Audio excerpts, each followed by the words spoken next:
Yeah ที่เล็กดำเอกเว้ยสัตว์ KKS หมาฟาเกอร์ King Kong Street เว้ยเฮีย Yeah กู King Kong Street และกูรู้มึงหวั่นตอนที่พวกกูกำลังเดิน Smoking Joy ที่กูพันมันกำลังเบิร์น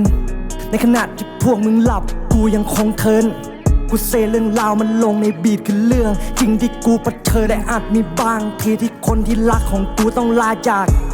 แต่ว่ากูกำลังทำให้คนในแก๊งและแฟมิลี่ของกูไม่ลำบากส่วนสายใยของแก๊งกูไม่ยอมให้มันขาดและต้องขอโทษที่ถ้าแรปกูมันคมจนไปบาดและอาจจะทำให้พวกมึงเจ็บในบางที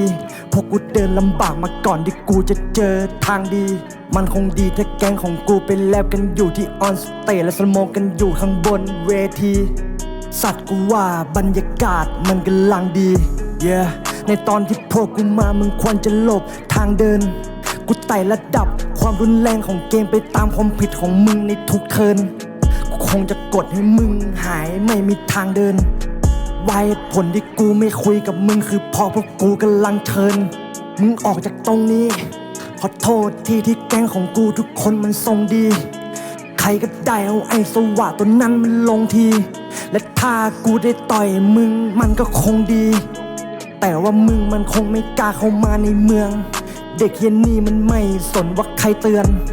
และในตอนนี้กูรู้ดีว่าใครเพื่อนแต่พวกที่เฟซแบบมึงมันไม่ใช่เพื่อนกูมึงอย่าเอาความสกปรกมาเปื้อนกู KKS กูติดไบโอมึงลองไปเลื่อนดูกูเอาแค่คนในแก๊งที่กูจะนับเป็นเพื่อนกูและคิงคองสตรีทมึงรู้ว่าแก๊งกูครองเมือง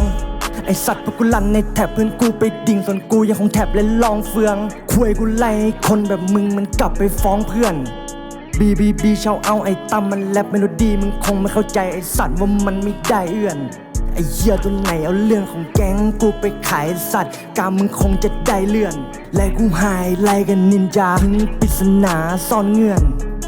คนนอกที่แม่งสนิทกูคงไม่นับมึงเพื่อนกูมากับน้องกูเอาแก๊งกูมาลันสเกิร์ตไปกับแก๊งพวกกูไม่มีวันพังพวกมึงไม่ต้องมามองเพราะแก๊งกูไม่มีวันพังไหนที่พวกมึงบอกจะมาไอสัตว์มึงมายังไหนบอกว่าพวกมึงมีปืนไอสัตว์กูตายยังกูยังอยู่กับน้องในวันที่ลำพังว่าพวกกูไม่มีดีมึงคงได้แค่อิจฉาในสิ่งที่พวกกูมี